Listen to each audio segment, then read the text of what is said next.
Welcome, ladies and gentlemen, to Gil-Kist Nation Sports Talk about the NBA. There is approximately 15 to 14 games for most of these teams left to go in the regular season before we have the big clash of the playoffs. I'm excited for today's show, and I hope you are too. Okay, let's start once again with the two-star teams. This season has pretty much been that kind of story. There's been two teams on top of each conference, and then a middle ground teams, and then other teams fighting for those last few seeds. It has not changed, and it just seems to be the motto of this year. So we start with the Eastern Conference as always, the two teams chasing for the top seed, and these are the only two teams that will be chasing for it. And the story has been the same, with Milwaukee being on top, with Toronto Raptors just being a little bit behind it. So the finish line is close. Both teams, though, respectively, will probably finish in the same spot as where they are now at 1 and 2, with Milwaukee being on top, of course, and Toronto being that second seed. It's hard to see it going the other way around. Very finite teams here. And, of course, on the other side, the west side, we've got Golden State and Denver. Golden State definitely seems to have more firm position here with this one, being that they are a little bit more of the better team and a little bit more well-balanced at playing basketball, especially in that scoring position, whereas Denver just seems to be well-balanced at doing a little bit of everything. So you can expect Golden State with an easier schedule coming up to be able to seal the deal like they've always been expected to. The question is, what will Denver do? And Denver's always been the bigger question here because they've been more of the surprise team this far in the season to be in second seed. We never would have thought a team that did not make the playoffs last year would all of a sudden be in this position. So kudos to you, Denver, on a great successful season. Gonna make the playoffs for sure, and should ideally be a decent team in the postseason, but this depends on your matchup. And the main thing right now is for Denver, will they hold that 2 seed with just a few game lead over the rest of the group? Alright, let's talk about what's happening now. We have a huge tornado with basically seeds 3 through 5. And it happens to be in both conferences, the West and the East respectively. So we're going to look at these teams who are basically just rumbling around, causing trouble, but are very strong and finite as well. So we're looking at the Eastern Conference, and right now it's the Pacers in a pretty solid spot. Of course, they will be a playoff team, but with a very difficult schedule up ahead, we're going to just see what this team is really made out of. They've been a little inconsistent here and there, winning some games with really close battles against good teams, and then at the same time dropping games that they should probably have a little bit more of an edge. Expect the Pacers to show us who they really are and to show us their playoff build. More importantly, the thing we want to see is where this team is going to seed and what team they're going to have to draw in the first round.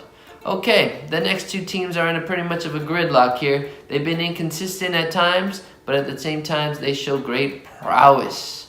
Yes, it's the Sixers and it is the Boston Celtics. They will meet each other one more time, and the way it has been looking like throughout the whole time of this season really is that these two are inevitably going to meet each other in the postseason. At least it would be a great showing. It'd be a very sad showing to see one of these teams have to go in the first round, but at the same time it would be the best series in the first round, hands down, right? So let's hope that these two teams can find a way to at least get the 3rd seed so that they can avoid each other in the first round. But for entertainment's galore, it would be nice to also see them in the first round. Alright, we're moving on now to the Western Conference. The Rockets have been sky high as of late, and then they all of a sudden got shut down in a very tough defeat recently against the Golden State Warriors. Not too much anyone's surprise, it is the Warriors. And you can expect those two teams to possibly meet again in the playoffs somewhere. We don't know when, but it is very highly likely. The Rockets have been pretty much the hottest team as of late and almost look to be unstoppable until their most recent loss. They will bounce back. They will be fine. The question is, can they continue their success to be able to get into perhaps that top 2 seed? they are not too far away. And with Denver obviously having more of an inconsistent, this is more inconsistent performance really as of late. When you see them, they win games that they should almost be losing, or maybe they lose games that they should be winning. They have tight 1-point victories against teams that they should have ideally already beaten with ease. And of course, having a very difficult division, you might see Denver slip up here and allow the opportunity for the Houston Rockets to just sneak in at that 2 seed. All right. The Portland Trailblazers, too, are in a very similar position. As we know, these are all teams that are all right neck and neck with each other here in the standings at 3 through 5. And the Trailblazers have to be right there.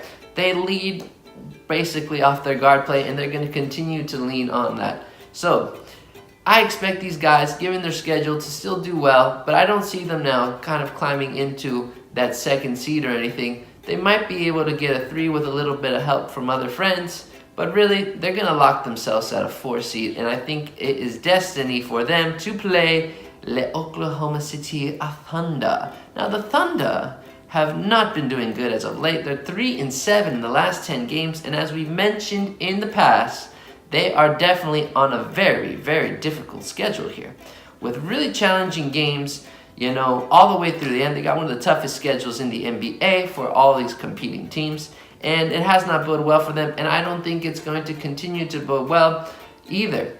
I think they'll maintain their spot, though, at the 5th seed, and that's probably what they're going to be looking like going in. But of course, in a series, I will give them a heads up. So, good luck, Denver. Maybe you have a chance. Apologies. Good luck, Oklahoma City. Maybe you have a chance to help yourself out later.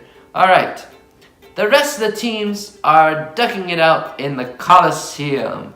It's going to be a heck of a whirlwind and a heck of a battle for these guys.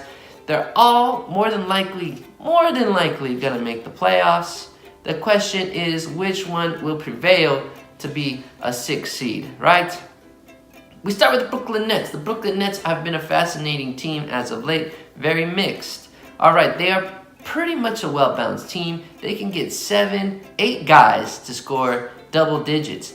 That's really fascinating to have, especially coming out of a 6th seed team. Now the question is, could they put up performances like that against elite caliber teams? I don't think so.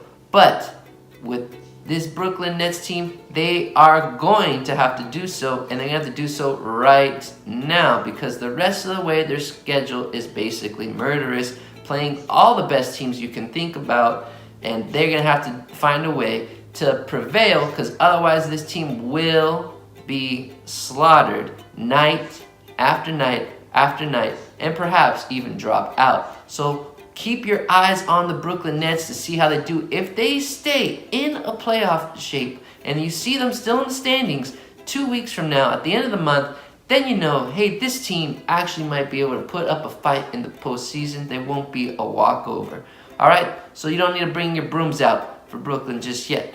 Okay, the next team is the Heat. So we are going to jump over the Pistons a little bit, because the Heat, the reason why I want to talk about them is they're in a very similar shape as our other friends, the Brooklyn Nets. The Heat can also put up 7, 8 guys who can score double digits. And if we know anything, these last 2 teams, the Nets and the Heat, both respectively dismantled your Detroit Pistons, who we'll get to coming up next. So, looking at the Heat have a chance here. They've been a little bit all over the place, a little bit funky, but they've kept their ground, and they have the opportunity now to be able to make the postseason. And their schedule is a little bit mix and match. It's not as terrible as some other teams, so they have an opportunity. But the main thing is, will they be able to find some solid ground and gain some momentum? Because that's the thing they need the most. Having Dragic in the lineup now has really kind of helped them out a lot. Just a lot more well-balanced. They just got to be able to keep it going and beat the teams they have to beat. All right, now we got to talk about the Motor City. The Motor City as of late has not looked good. Losing to 2 teams, as we just said, that are fighting for playoff spots. They need to get their act together. More importantly, they need to get their motors vroom, vroom, vroom, vroom, vroom going. Because if they do not, the next thing you know, they might fall out of the tournament too. But fortunately for them, the teams that are behind them, trying to catch up, are, well, a little bit, they're not too far out of the way, but they don't really seem to be having enough life or enough of an easy schedule to be able to get to the postseason. So I am not too worried about the Motor City, but still, nonetheless, they got to get their motors going. But they don't have a lot of players on their team to be able to get them going. They're not as well balanced as the teams around them. Okay, we're talking about the Utah Jazz. Utah Jazz have been a little bit of a mess lately. They need to start getting jazzy, right? That's always going to be the main term with the Utah Jazz. So Utah, we know you've got some players on your team that can really do well. Obviously, Donovan Mitchell can be the stud, but still, there's so many other players that can contribute and really make your team really finite.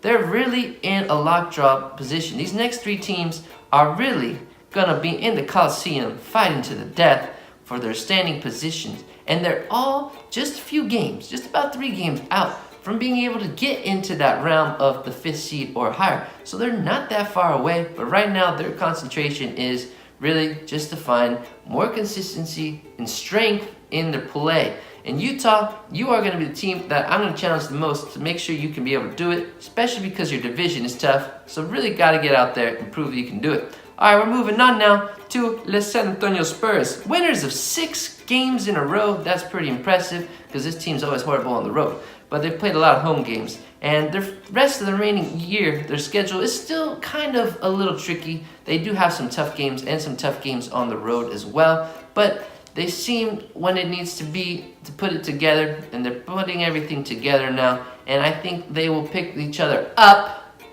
and find a way to make the postseason for sure. Now, where they will slate themselves, that's going to be the biggest question with them. As we said, they've always been a horrible road team, so there's really no telling. Okay, we're moving on to the last team, and that is your Los Angeles Clippers. The Clippers, man, not the Lakers, because the Lakers are the slackers, right? We don't need to talk about them anymore. It's the Clippers, my friends. The Clippers are the most fascinating team, in my opinion, sitting right now at pretty number 8, and they're only a few games technically ahead of the team in 9th with Sacramento Kings, but they're comfortable 5 or 6 losses now ahead. I don't know, whatever it is, it's more than enough for them to be able to clinch a spot. There's no way they're going to have a drastic fall because this team is playing too well balanced. They got players coming off the bench that are doing absolutely fantastic, and that's just what's making a difference. Guys like Lou, getting Harrell in there, it's just making their team perfect. But they need everyone to play and stay healthy. It's very important that their starting lineup, the way they have it now, with Gallinari and all those young guards, the way they just kind of contribute as a team, they have to completely always be healthy. It's the only way they can really stick together. They've been great as of late with some impressive victories. I know they took a little bit of a tough tumble down the other night against Portland, but that game too, there was no Gallinari. They were coming off back-to-backs. Ain't gonna be worrisome. The main thing for the Clippers right now is to be able to gain consistency, get it together, bring the team together, keep on fighting. Plow your way through that Coliseum, man. Plow your way through that Coliseum of teams and just get yourself out of a spot where you gotta play the Golden State Warriors. But if you gotta play the Golden State Warriors, I still think this team will be an interesting matchup. We're gonna see too pretty soon when they have to play each other in the regular season just how these two might match up now. All right, folks. That is all we have to discuss about today in the NBA. I hope you enjoyed the show. From all of us here at Gil-Kist Nation, to you, we will catch you again in the NBA towards the end of the month when we get down to the last 7 or 8 games or so to talk about that final stretch. Until then, have a safe and beautiful week, and we will see you soon.